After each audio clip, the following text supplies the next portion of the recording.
আসামে ব্যর্থ। মুখ্যমন্ত্রী জানিয়েছেন আসামে মাত্র 3 জন সিএএ আইনে নাগরিকত্বের আবেদন করেছেন। এতে স্পষ্ট হিন্দু বাঙালি সম্প্রদায়ের জন্য খুব একটা কাজে আসেনি।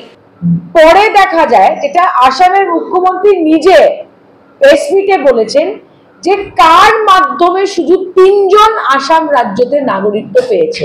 কেন? কারণ সিএএ যেটা হিন্দু বাঙালির নিরাপত্তার জন্য স্বরাষ্ট্রমন্ত্রী ভারতবর্ষের বলেছিলেন it is his biggest flop show.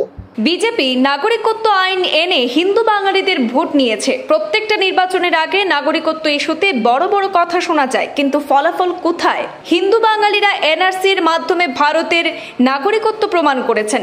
এখন সিএএ এর জন্য কিভাবে নিজেদের বাংলাদেশি বলে ঘোষণা করবেন? এটা তো বিভ্রান্তিকর। যারা এনআরসি থেকে বাদ পড়েছেন বা বাইরে আছেন তারাও সিএএ এর জন্য উদ্বাস্তু হিসাবে আবেদন করতে পারছেন না। নথি জটিলতায় আটকে আছেন অনেকে। এনআরসির পর আসামে সিএএ এর আর কোনো দরকার আছে কি? অনেকে বলছেন এটা এখন অপ্রাসঙ্গিক। এটাই প্রমাণ যে CAA is a flop show off the BJP. যারা এনআরসির বাইরে আছেন হিন্দু বাঙালিরা, ওরা লিখিতভাবে রেজিস্ট্রার জেনারেল অফ ইন্ডিয়াকে লিখে দিয়ে দিয়েছে যে ওরা ভারতবর্ষের নাগরিক, তাই বলেই তো এনআরসিতে অ্যাপ্লাই করেছে। এখন ওরা কিভাবে লিখে দিবে সিএএ এর ফর্মে যে ওরা বাংলাদেশি? বরাক সফরে মুখ্যমন্ত্রী ডক্টর হিমন্ত বিশ্ব শর্মা বলেছিলেন হিন্দু বাঙালি সম্প্রদায় আসামে সুরক্ষিত, কিন্তু রাজ্যসভার সাংসদ সুস্মিতা দেব তার এই মন্তব্যের তীব্র সমালোচনা করেছেন। তিনি বলেছেন এনআরসিতে অনেক হিন্দু বাঙালির নাম বাদ পড়েছে, যা তাদের নাগরিকত্ব নিয়ে উদ্বেগ তৈরি করেছে। মুখ্যমন্ত্রী সম্প্রতি বিদেশি ট্রাইব্যুনালে কিছু মামলা প্রত্যাহারের কথা বললেও হিন্দু বাঙালিদের বিচারাধীন মামলা নিয়ে কোনো স্পষ্ট ঘোষণা নেই। এদিকে বাঙালি অধ্যুষিত বরাক উপত্যকার মুখ্যমন্ত্রীর সুরক্ষিত মন্তব্য নিয়ে প্রশ্ন উঠেছে। সুস্মিতা দেব জানিয়েছেন নাগরিকত্ব প্রক্রিয়ার জটিলতা এবং এনআরসির প্রভাব হিন্দু বাঙালি সম্প্রদায়ের জন্য চ্যালেঞ্জ তৈরি করেছে। সিএএ এবং আসাম অ্যাকর্ডের কাট অফ তারিখ নিয়েও বিতর্ক চলছে। সরকারের প্রত্যেকটি পদক্ষেপে হিন্দু বাঙালির বিরুদ্ধে বলে মন্তব্য করে কটাক্ষ করেন প্রাক্তন কেন্দ্রীয় মন্ত্রী তনয়া সুস্মিতা দেব। আমরা সরাসরি শুনব সুস্মিতা দেবের মন্তব্য। আপনারা সবাই এই প্রেস মিটে এসছে, সেটার জন্য ধন্যবাদ জানাচ্ছি। আমরা দেখতে পেয়েছি যে আসামের মুখ্যমন্ত্রী বরাক উপত্যকায় এসছিলেন এবং দুদিনের সফরে ছিলেন 31 অগস্ট আর 1 সেপ্টেম্বর। 1 সেপ্টেম্বরে উনি করিমগঞ্জ বা শ্রীভূমে গেছিলেন আর 31 অগস্টে উনি কাছাড়ে দুটো মূর্তির উন্মোচন করেছিলেন। একটা ছিল নেতাজির স্ট্যাচু আর মঙ্গল পাণ্ডের স্ট্যাচু। আমি প্রথমেই বলে দিতে চাই যে নেতাজির স্ট্যাচু জনসাধারণের অনুদানের মাধ্যমে হয়েছে এবং পৌরসভার একটা বড় অংশ টাকা সেটার মধ্যে কন্ট্রিবিউট করেছে। তো যারা অনুমোদন বা যারা অনুদানটা দিয়েছেন ওদেরকে ধন্যবাদ। এবং এটা শিলচরের প্রত্যেক মিউনিসিপ্যাল এরিয়ার বাসিন্দাকে আমি ধন্যবাদ জানাতে বাধ্য, কারণ পৌরসভার টাকা হলো শিলচরবাসীর টাকা। তো যারা ওপেনলি চেক দিয়েছেন কমিটির মাধ্যমে আমি ওদেরকেও ধন্যবাদ জানাচ্ছি, এবং শিলচরের যারা জনসাধারণরা হয়তো আলাদাভাবে চেক দেননি কিন্তু পৌরসভার টাকা মানে এটা হলো পাবলিকের টাকা, তাদেরকেও আমি ধন্যবাদ জানাচ্ছি। কিন্তু সেই সভায় আমি উপস্থিত থাকিনি, কারণ আসামের মুখ্যমন্ত্রী যে রাস্তায় হাঁটছেন আমি কোনো অবস্থাতেই সেই মঞ্চতে আসামের মুখ্যমন্ত্রীর সঙ্গে বসতে রাজি না। কারণ অ্যান্টি বেঙ্গলি, আর আমি যখন বাঙালি বলি আমি বাঙালি হিন্দু এবং বাঙালি মুসলিম দুজনেরই কথা বলছি, দুটো ধর্মকে নিয়ে বলছি, যে প্রত্যেকটা স্ট্যান্ড আসামের সরকারের হলো অ্যান্টি বেঙ্গলি। উনি শ্রীভূমিতে গিয়ে বলেছেন যে উনি মুখ্যমন্ত্রী হওয়ার পরে, যে আসামের মুখ্যমন্ত্রী হেমন্ত বিশ্ব শর্মা মহাশয় হওয়ার পরে সব হিন্দুরা সুরক্ষিত এবং হিন্দু বাঙালিরা সুরক্ষিত। আমি শুধু কয়েকটা উদাহরণ দিচ্ছি এবং আমি তথ্য নিয়ে কথা বলবো। পলিটিক্যাল স্টেটমেন্ট আমি পরে দেব, কিন্তু আমি তথ্য নিয়ে কথা বলছি। 1 নম্বরে আছে এনআরসি। এনআরসি লিস্ট যখন 31 আগস্ট 2019-এ বেরোয়, সেখানে বাঙালিদের সংখ্যা, অফিসিয়ালি তো এনআরসির এক্সক্লুশন লিস্ট কোনোখানে ওরা ছাপায়নি বা প্রকাশ করেনি, কিন্তু অ্যাজ পার মিডিয়া রিপোর্টস 11,76,000 শুধু বাঙালি স্পিকিং মানুষ এনআরসির বাইরে ছিল।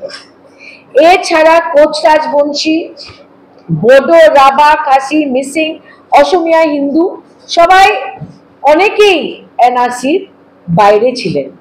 তো সবচেয়ে বেশি সংখ্যা কার? 1 নম্বরে ছিল হিন্দু বাঙালি। সংখ্যাটা কি? It is around 6,90,000। Bengali Muslim হলো 4,86,000। কোচ রাজবংশী 58,000, হ্যাঁ, বোডো 20,000, অ্যান্ড অসমিয়া হিন্দু, অ্যাসামিজ হিন্দু, ইট ইজ মোর দেন 50,000 যারা বাকি ছিলেন। তো আপনি হিন্দুদের কিভাবে সুরক্ষিত রাখছেন এটা আমাদেরকে জানান। 2 নম্বর কথা, কা করে আপনারা হিন্দু বাঙালিদের ভোট নিয়েছেন।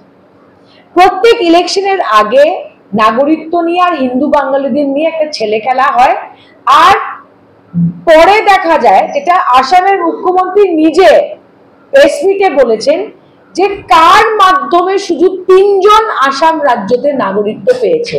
কেন? কারণ সিএএ, যেটা হিন্দু বাঙালির নিরাপত্তার জন্য স্বরাষ্ট্রমন্ত্রী ভারতবর্ষের বলেছিলেন it is his biggest flop show. যে বাংলাদেশের কোন গ্রাম থেকে আসবে এটা যতক্ষণ প্রমাণ করতে পারবে না বা লিখিতভাবে দিবে না, কোনো হিন্দু বাঙালি সিএএ এর ফর্ম ভরেনি। এটাই প্রমাণ যে CAA is a flop show off the BJP. যারা এনআরসির বাইরে আছে হিন্দু বাঙালিরা, ওরা লিখিতভাবে রেজিস্ট্রার জেনারেল অফ ইন্ডিয়াকে লিখে দিয়ে দিয়েছে যে ওরা ভারতবর্ষের নাগরিক, তাই বলেই তো এনআরসিতে অ্যাপ্লাই করেছে। এখন ওরা কিভাবে লিখে দিবে সিএএ এর ফর্মে যে ওরা বাংলাদেশি? মুখ্যমন্ত্রীকে বলবো যে কখনো আমার মাতৃভাষার জন্য আপনি আমাকে বাংলাদেশি বলেছেন, বাঙালিকে বলেছেন, মানে আপনি আমাকে আগে বাংলাদেশি বলেছেন, এখন আপনি বলছেন যে আমি আসামে অতিথি। আমার মনে হয় ভারতবর্ষে খুব কম মুখ্যমন্ত্রী আছে যাদের পিএইচডি ডিগ্রি আছে। তাদের মধ্যে একজন হলো আমাদের রাজ্যের মুখ্যমন্ত্রী ডক্টর হেমন্ত বিশ্ব শর্মা। তো আমি ওনাকে বলতে চাই যে আজকে আসামের একজন সন্তানকে আমার নেত্রী মমতা বন্দ্যোপাধ্যায় বেঙ্গলে নিয়ে গিয়ে রাজ্যসভার সিট দিয়েছে, এটা আমাদের গর্ব না এটা আমাদের লজ্জা? সেই বিচারটা আমি বরাকবাসী আর আসামবাসীর উপরে ছাড়লাম। 2 নম্বর কথা, একটা পিএইচডি ডিগ্রি হোল্ডার হেমন্ত বিশ্ব শর্মা, আপনি না বরাকের ইতিহাস জানেন, না আপনি আমার পরিবারের ইতিহাস জানেন। আপনি যে ভূমিপুত্রর কথা বলেন, কালীমোহন দেব ভূমিপুত্র ছিলেন, সতীন্দ্রমোহন দেব ভূমিপুত্র, সন্তোষ মোহন দেব ভূমিপুত্র। আমি আপনাকে একটা ডেট দিচ্ছি যে আজকে আসামের রাজনীতিতে দেব পরিবারের ইতিহাস 4 জেনারেশন থেকে আছে। আমি শুরু করছি কালীমোহন দেব থেকে। কালীমোহন দেব যখন 1826-এ, যেটাকে বলতো স্টেশন কমিটি, তখন পৌরসভা ছিল না, সেই 1826 ফেব্রুয়ারিতে কালীমোহন দেব এই স্টেশন কমিটির সদস্য ছিলেন। আমার দাদু সতীন্দ্রমোহন দেবের বাবা। সতীন্দ্রমোহন দেব আসাম রাজ্যের হেলথ মিনিস্টার ছিলেন। আপনি ভালো করে শুনেন, you are a PhD student, কিন্তু পিএইচডি স্টুডেন্ট হলেই যে আপনি বরাকের ইতিহাস জানেন সেটা নিশ্চিত নয়। এরপরে সন্তোষ মোহন দেব আসাম থেকে সেন্ট্রাল মিনিস্টার হন, তারপরে আমি লোকসভার এমপি হই। আজকে মমতা বন্দ্যোপাধ্যায় এবং বেঙ্গলের যারা বিধায়করা আছে তাদের ভোট দিয়ে আমাকে পার্লামেন্টে বসিয়েছে। আজকে আমাকে বেঙ্গলে অতিথি হিসাবে সম্মান দিয়ে মমতা বন্দ্যোপাধ্যায় রাজ্যসভাতে বসিয়েছে। তো আমার পরিবারের হিস্ট্রি আপনি জানেন না, আমার বরাক উপত্যকার হিস্ট্রি আপনি জানেন না, তো আপনার ইগনোরেন্সের প্রমাণ আপনি বরাকে এসে দিবেন না। আর আপনার উচিত ছিল মমতা বন্দ্যোপাধ্যায়কে একটা ধন্যবাদ জানানোর, কারণ যেটা বিজেপি কংগ্রেস করতে পারেনি সেটা মমতা বন্দ্যোপাধ্যায় করে দেখিয়েছে। In the history of Assam no one has gone to the Rajya Sabha from another state. This is a pride for Assam. আর আপনি ওটাকেই ছোট করে দিয়েছেন। আর শিলচরের মিডিয়াকে বলে দিলাম, এটা আমার থিওরি, আজকে মমতা বন্দ্যোপাধ্যায় আমাকে বেঙ্গলে রাজ্যসভাতে বসিয়েছে বলে বিজেপি বাধ্য হয়েছে বরাক থেকে দুইজন রাজ্যসভা পাঠাবার জন্য। এটা মমতারই বিজেপিকে বাধ্য করেছে, নাহলে বরাক থেকে দুজন বিজেপির থেকে কোনোদিন রাজ্যসভাতে যেতে পারতো না, এটা নিশ্চিত। নেক্সট পয়েন্টটা বলছি, আসামের মুখ্যমন্ত্রী নিজে ঘোষণা করেছেন যে যারা বাঙালিদের এগেনস্টে ফরেনার্স ট্রাইব্যুনালে কেস আছে সেগুলা কেস ড্রপ হবে না। উনি প্রকাশ্যভাবে বলে দিয়েছেন বাঙালিদের বিরুদ্ধে যেখানে ডি ভোটার লেখা আছে সেটা আসাম সরকার বা ভারত সরকার সেই পরিস্থিতির মধ্যে কোনো পরিবর্তন আনবে না। আজকে ডিটেনশন ক্যাম্পে যারা আছে ওরা কারা আছে? ম্যাক্সিমাম মানুষ হলো বাঙালি। আজকে ওদেরকে ডিপোর্টও করতে পারছে না, ওদেরকে আসামে ডিটেনশন ক্যাম্পে ফেলে রেখেছে, এবং সুপ্রিম কোর্ট ক্লিয়ারলি বলে দিয়েছে যে এইভাবে ডিটেনশন ক্যাম্পের মধ্যে মানুষকে বছরের পর বছর রাখা যাবে না। তো আসামের মুখ্যমন্ত্রীকে আমি প্রশ্ন করতে চাই যে আপনি একটা প্রেস মিট করে শুধু একটা উদাহরণ দিন যে আপনি হিন্দু বাঙালিদের জন্য কি করেছেন আসামে। এন্ড প্লিজ নোট, হেমন্ত বিশ্ব শর্মা বলছেন যে উনি মুখ্যমন্ত্রী হওয়ার পরে হিন্দু বাঙালিরা সেফ আর হিন্দুরা সেফ। উনি কিন্তু সর্বানন্দ সোনোয়ালের নাম নেননি। 2018-তে 5 জন হিন্দু বাঙালিকে সাসপেক্টেড উল্পারা গুলি করে হত্যা করে। অনন্ত বিশ্বাস, শ্যামলাল বিশ্বাস, অবিনাশ বিশ্বাস, সুবল দাস, ধনঞ্জয় নমশূদ্র, এরা কারা? এরা হিন্দু বাঙালি। তো ওদেরকে আপার আসামের বুকে তিনসুকিয়াতে গুলি করে মেরে ফেলে বিজেপি সরকার কি করবে? আটকাতে পেরেছে? আটকাতে পারেনি। সো আমি আসামের মুখ্যমন্ত্রীকে বলছি যে আপনি মিথ্যার আশ্রয় নেবেন না। যদি আপনার ক্ষমতা এবং সৎসাহস থাকে, প্রেস মিট করে যেভাবে আমি পয়েন্ট ওয়াইজ বলছি আপনি হিন্দুদের সঙ্গে কতবার বিশ্বাসঘাত করেছেন, আপনি পয়েন্ট ওয়াইজ লিখে দিন যে আপনি হিন্দুদের জন্য আসামে কি করতে পেরেছেন। আপনি তো অসমিয়া হিন্দুদের সঙ্গে আপনি বিশ্বাসঘাত করেছেন আসাম অ্যাকর্ড ভেঙে, যেটা 1971 এর কাট অফ ডেট ছিল, যেটা সুপ্রিম কোর্ট বলে দিয়েছে যে এটা অসাংবিধানিক না, এটা সাংবিধানিক। সেই আসাম অ্যাকর্ডকে বাতিল কে করেছে? সেটা হেমন্ত বিশ্ব শর্মা এবং ভারতীয় জনতা পার্টি অমিত শাহ মিলে করেছে। তো আপনি হিন্দুদের নিরাপত্তার জন্য কি করতে পেরেছেন? You have done nothing. And let me make it clear, আপনি বলেছেন যে I am dividing Hindus. So Honorable Chief Minister of Assam, you are dividing Assam. I am uniting India and you are dividing Assam. আপনার আর আমার আইডিওলজির মধ্যে এটাই তফাৎ। আপনি আসামের বিভাজন করছেন আর আমি চাইছি ভারতবর্ষের সব ধর্ম সব ভাষা একসাথে থাকবে। You are playing the politics of division, I am not. উনি বলছেন আমি হিন্দুদের বিভাজন করছি, আমি বলবো উনি আসামের বিভাজন করছেন। আজকে আমি আসামের মুখ্যমন্ত্রীকে একটা কথা বলতে চাই যে আপনি যখন কিলঞ্জিয়া ডিক্লেয়ার করেন, ঘোষণা করেন, আপনি কি বিভাজন করছেন না? আপনি যখন অরিজিনাল ইনহ্যাবিটেন্ট আর ইন্ডিজিনাসের কথা বলেন, আপনি কি বিভাজন করছেন না? আজকে যখন আপার আসামে বাংলা ভাষায় যখন দুর্গাপূজার ফ্লেক্স লাগানো হয় আর কোনো উগ্র জাতীয়তাবাদী সংগঠন সেটাকে ছিঁড়ে দেয়, আপনি চুপ থাকেন, এটা কি ডিসক্রিমিনেশন না? আজকে যখন আপনি বলেন বাংলা ভাষা বলা মানে বাংলাদেশি খুঁজে বের করতে আমার সুবিধা হবে, এটা কি আপনি বিভাজন করছেন না? আজকে আপনি মুসলিম কমিউনিটির মধ্যে থেকে একজন দুইজন সাবসেকশনকে বের করে বলছেন আপনারা কিলঞ্জিয়া, বাকিরা না। আপনি কি বিভাজন করছেন না? আপনি আসামকে বেটে দিচ্ছেন মাননীয় মুখ্যমন্ত্রী ভোট ব্যাংক পলিটিক্স এর জন্য।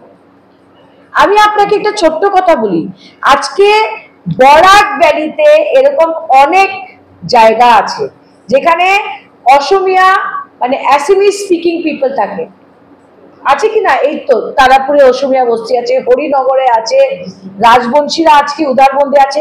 কোনোদিন শুনেছেন যে বরাকের কোনো বাঙালিরা কোন রকমের উগ্র জাতীয়তাবাদী পালন করে কাউকে ডিস্টার্ব করেছেন? কোনদিন শুনেছেন? কিন্তু আপার আসামে আমি আপনাকে শত শত উদাহরণ দিতে পারবো যে আজকে বাঙালিদের বিরুদ্ধে যখন কোনো অ্যাকশন হয়, আপনি মুখ্যমন্ত্রী হিসাবে যিনি বলছেন সবাই সুরক্ষিত, আপনি ওদেরকে সুরক্ষা দিতে পারেন? এত মুখই খুলেন না। আপনি তো আসামের মারওয়ারিদের সুরক্ষা দিতে পারছেন না। So in brief, Chief Minister of Assam is dividing Assam, and I believe in an ideology where India is united. Mamata Bandyopadhyay আসামের একজনকে নিয়ে যদি বেঙ্গলের এমপি বানাতে পারে, তো উনি আসামের প্রতি ভালোবাসার সম্মান দেখাচ্ছেন না অপমান করছেন? এটার বিচার আমি মানুষের উপরে ছাড়লাম, নো প্রবলেম। রঞ্জিত দাসের স্টেটমেন্টটা শুনেনি, টু বি ভেরি অনেস্ট। ওরা বারবার বলছে হিন্দু বাঙালিরা সেফ, মানে কত বলছে পিটা খাবে না, কিন্তু অধিকারের ব্যাপারে সেফটিটা কোথায়? ডি ভোটার হলে ভোট দিতে পারবে বাঙালি? রঞ্জিত দাস জবাব দিন, হেমন্ত বিশ্ব শর্মা জবাব দিন। যারা ফরেনার্স ট্রাইব্যুনালে কেস পেন্ডিং আছে ওদের কেস আপনারা ড্রপ করবেন? রঞ্জিত দাস, হেমন্ত বিশ্ব শর্মা জবাব দিন। আজকে যারা হিন্দু বাঙালিরা 2014 আগে এসে ওদের নিঃশর্তে আপনারা নাগরিকত্ব দিবেন? রঞ্জিত দাস, হেমন্ত বিশ্ব শর্মা জবাব দিন। আপনারা যখন আপার আসামে বাংলা ভাষা নিয়ে মানুষ নির্যাতিত হয়, আপনারা পুলিশ কেস করবেন এই উগ্র জাতীয়তাবাদী সংগঠনের বিরুদ্ধে? এই 4-5টা জিনিস না করলে আমি কেন বিশ্বাস করব যে আসামের বাঙালি সুরক্ষিত? কি করেছেন আপনারা হিন্দুদের জন্য? Nothing, zero. ওরা হলো হিন্দু বাঙালিদের ভোট ব্যাংক বানিয়ে রেখেছে, পকেট ভোট হয়েছে। যেদিন হিন্দু বাঙালি সরে যাবে বিজেপির কমর ভেঙে যাবে, সুস্মিতা দেব ডিক্লেয়ার করে দিল। আজ করিমগঞ্জে বলেছেন যে আমি আধার কার্ড তো আমি রিলিজ করে দিয়েছি, বলেছেন। আমি হেমন্ত বিশ্ব শর্মাকে চ্যালেঞ্জ করে বললাম যে আমি যদি সুপ্রিম কোর্টে এই কেসটা করতাম না, আধার কার্ড কোনো অবস্থাতেই বায়োমেট্রিক্স রিলিজ হতো না। সুপ্রিম কোর্টের কেসে হারার ভয়ে বিজেপি সরকার আসামে আধার কার্ড আর বায়োমেট্রিক্স রিলিজ করেছে। ইট ওয়াজ আ ফরগন কনক্লুশন। সুপ্রিম কোর্ট মুখে মুখে আসাম গভর্নমেন্টকে বলেই দিয়েছিল যে বায়োমেট্রিক্স ছাড়তে হবে, বা যদি স্পেশাল কোনো আইডেন্টিফিকেশন নাম্বার আসামের জন্য দিতে হয়, এটা ভারত সরকার দিচ্ছে না কেন? মুখে বলেই দিয়েছিল, আপনারা লিখিতভাবে জানান।